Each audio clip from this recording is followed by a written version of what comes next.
मार्च में पैदा होने वाले लोग मौसम बिहार की तरह होते हैं, नर्म, खुशबूदार मगर हैरानकन। ये लोग हर दिलाजीज होते हैं, लेकिन अपने दिल के राज किसी पर जाहिर नहीं करते। उनकी खामोशी में हजारों कहानियां छिपी होती हैं और उनकी मुस्कुराहट के पीछे कई दर्द दफन होते हैं।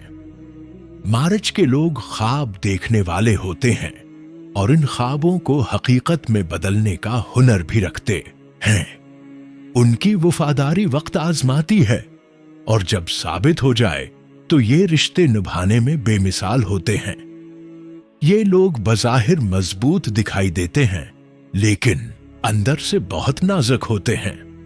मार्च में पैदा होने वालों की सबसे बड़ी खूबी यह है कि वो कभी किसी को मायूस नहीं करते, चाहे खुद कितने ही टूटे हों।